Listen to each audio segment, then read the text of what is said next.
So आजचा जो video आहे त्याच्यामध्ये फक्त इन्फॉर्मेटिव्ह व्हिडिओ आहेत.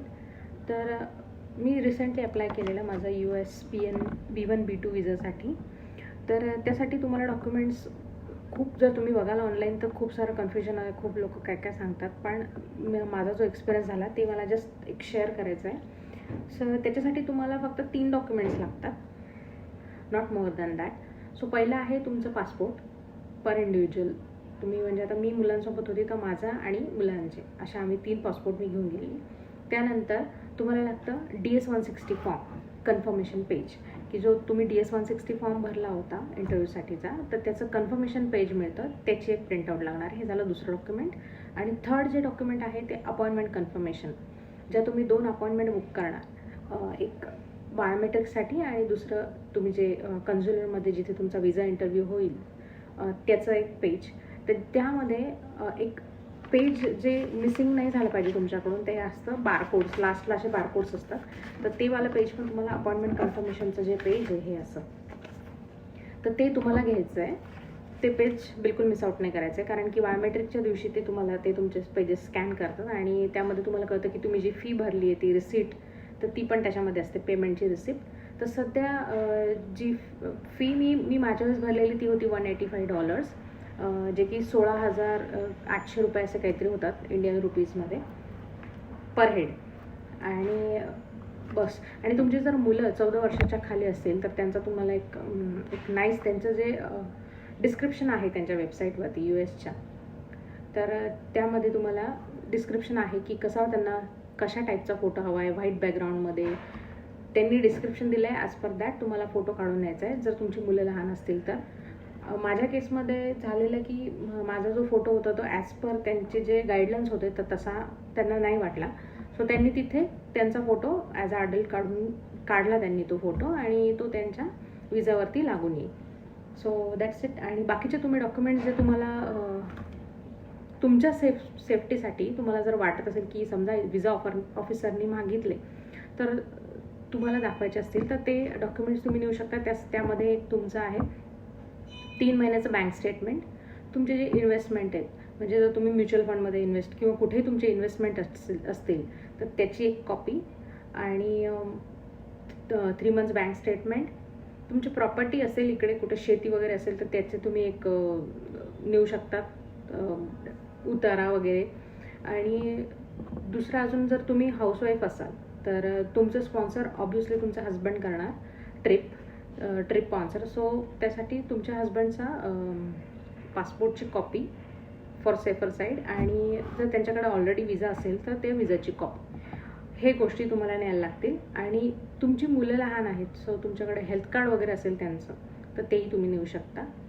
सो बस ह्या गोष्टी त्यांना लागतात. मेन म्हणजे त्यांना हे बघायचं असतं की तुमच्या कंट्रीसोबत किती टाय आहे, तुम्ही किती तुमचे बॉन्ड तुमच्या कंट्रीसोबत स्ट्रॉंग आहे. सो त्या गोष्टी ते चेक करतात. आणि मेन ह्याच्यामध्ये आहे की तुम्हाला जे क्वेश्चन विचारणार विजा ऑफिसर ते तुमच्या फक्त DS-160 फॉर्ममध्ये जे तुम्ही भरलं आहे त्याच्याशी रिलेटेडच ते विचारणार तुम्हाला.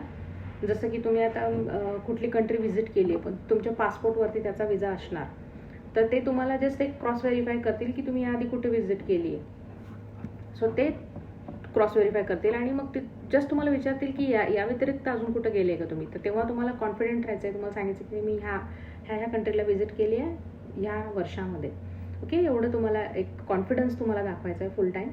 आणि नेक्स्ट अजून जे आहे तर त्यामध्ये ते तुम्हाला ते पासपोर्ट, जर तुमचा विजा अप्रूव्ह झाला तर ते पासपोर्ट ते घेऊन टाकणार आणि मग ते तुम्हाला सांगणार की कॉंग्रॅच्युलेशन्स तुमचा विजा अप्रूव्ह झाला आहे. आणि जर तुमचा विजा अप्रूव्ह नाही झाला तर ते तुम्हाला डॉक्युमेंट्स परत देऊन टाकतात.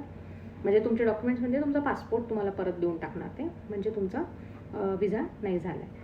आणि अजून एक गोष्ट की तिकडे तुम्हाला mobiles, smartphones, smartwatch, smart shoes किंवा असं कुठल्याही गोष्टी तुम्हाला नेता येत नाही. जस्ट तुमचे फक्त डॉक्युमेंट्स. मी फक्त एवढीच फाईल नेलेली, बस दॅट्स इट. एवढी फाईल, त्याच्या व्यतिरिक्त तुम्हाला काहीच न्यायचं नाही. आणि तिथं जी लॉकरची सुविधा आहे त्याच्यामध्ये फक्त तुम्ही तुमचे कीज किंवा तुमचा मोबाईल फोन एवढंच ठेवू शकता. तुमची जर सॅक वगैरे असेल तर त्याच्यासाठी तिथे जागा नाही आहे. आणि त्या लॉकरचं काहीतरी रेंट पण आहे, काहीतरी अराउंड 100-200 असं काहीतरी आहे. सो त्या व्यतिरिक्त तुम्ही काही नेऊ नका. आणि आजूबाजूला तिथं खाण्यापिण्याचं काहीच नाही आहे, सो तुम्ही खाऊन जा, एवढं एक माझं सांगणं आहे. आणि जर तुमच्यासोबत मुलं असतील तर त्यांच्यासाठी ती सेपरेट लाईन ठेवतात विजावाले, की नॉर्मल लोकांमध्ये ते नाही ठेवत. तर तुमची सेपरेट लाईन असते जे मुलांसोबत असतात, कारण की बाकीच्यांना डिस्टर्ब होऊ नये. ऑब्व्हियसली मुलं छोटे असतात, सो कधी कधी ते हे करतात. आणि अजून एक गोष्ट, जर तुम्हाला लँग्वेज, ते विजा ऑफिसर्स असतात ते इंग्लिशमध्ये, ऑब्व्हियसली त्यांना इंग्लिशमध्ये बोलतात ते, कारण की ते सगळे अमेरिकन असतात. तर ते तुमचा विजा इंटरव्ह्यू इंग्लिशमध्ये घेतात. पण जर तुम्ही इंग्लिशमध्ये कम्फर्टेबल नसाल तर तिथे लँग्वेजचे ट्रान्सलेटर पण अवेलेबल असतात. सो त्याच्यामध्ये मराठी असते, गुजराती असते, साऊथ इंडियन जे असते तेलुगू, तमिळ, त्या भाषा असतात, पंजाबी असते, अजून हिंदीमध्ये पण, हे असे लँग्वेजेसमध्ये ट्रान्सलेटर अवेलेबल असतात. पण त्यासाठी तुम्हाला आधी रिक्वेस्ट करायला लागेल, त्यांना तिथे सांगावं लागेल, तर ते तुम्हाला तिथे प्रोव्हाइड करतात. आणि दुसरी अजून एक गोष्ट, की जेव्हा ते तिथे थोडासा आवाज असतो, तर एका वेळेस 40 काउंटर आहेत तिथे, ते विंडोज. सो तुम्हाला थोडंसं ऐकायला प्रॉब्लेम होऊ शकतो, की तसा स्पीकर असतो पण तरी पण तुम्हाला खूप कॉन्सन्ट्रेट होऊन की ते काय विचारत आहेत त्याच्याकडे लक्ष द्यायचं आहे. आणि जस्ट त्यांच्या होला हो करायचं नाही, ते जे प्रश्न विचारतील ते नीट ऐकायचं आहे आणि त्याला प्रॉपर आन्सर करायचं आहे. जर तुम्हाला कळलं नाही तर तुम्ही त्यांना विचारू शकता, सर कॅन यू रिपीट, और सॉरी, असं म्हणून तुम्ही त्यांना विचारू शकता की तुम्ही काय विचारलं. आणि दॅट्स इट. कारण की बाजूला थोडा आवाज असतो, खूप लोक की काही समजलं नाही तरी म्हणतात हो हो, पण मग तेव्हा तुम्हाला ते अजून मग क्वेश्चन विचारतात तुम्हाला. सो तुम्हाला तो प्रॉब्लेम होऊ शकतो. आणि सध्या तुम्ही बघताय की US विजाचं जे प्रमाण झालं आहे ते खूपच खूप कमी होतात विजा. तुमचा इंटरव्ह्यूमध्ये तुम्हाला क्रॅक करायला लागतो. आणि जी फी असते ती वन टाईम फी असते. तुम्ही एकदा जर भरली ती फी आणि तुमचा विजा अप्रूव्ह झाला नाही तर फी बुडाली. ओके, तुम्हाला ते परत रिफंड होत नाहीत. सो तुम्ही फर्स्ट टाईम जेव्हा जाल विजासाठी तेव्हा टोटली तुम्ही प्रॉपर काय म्हणतात त्याला, एक प्रॉपर प्रिपरेशननी जा, म्हणजे तुम्हाला काही इश्यूज होणार नाही. आणि जर तुम्हाला काही याच्या रिलेटेड माहिती हवी असेल तर तुम्ही मला मेसेज करा. कारण की मला वाटतं की मी जे फेस केलं तर तुम्ही इतर कोणी फेस करू नये. कारण की तिथे भरपूर सारे हे होतात की तुमचं थोडं जरी, खूप लोक काय काय सांगतात आणि मग खूप लोक कन्फ्यूज होतात आणि मग ते फॉलो करतात आणि उगेच रिजेक्शन होतं त्यांचं. सो तुम्ही तसं करू नका. तुम्हाला काही विजामध्ये प्रॉब्लेम असला ते तिथे बायोमेट्रिकच्या दिवशीच तुम्हाला सांगतात की काही करेक्शन वगैरे असेल तर ते तुम्हाला तेव्हाच सांगतात. तुम्हाला तो फॉर्म हे करायला लागतो. आणि जो फॉर्म आपण फ्रीमध्ये भरतो तो फॉर्मला तुम्हाला नंतर तिथे ते 1000 रुपीज पर पर्सन चार्ज करतात. सो असा पण प्रॉब्लेम होतो. आणि रिक्षावाले लिटरली 500-600 मीटरसाठी 200-200 रुपये चार्ज करतात. सो ही गोष्ट एक मला तिथं जाणवली. आणि खूप लोक कन्फ्यूज असतात.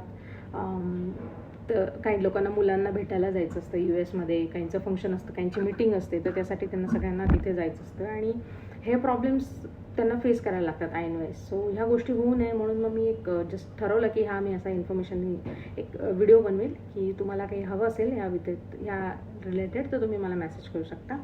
थँक्यू.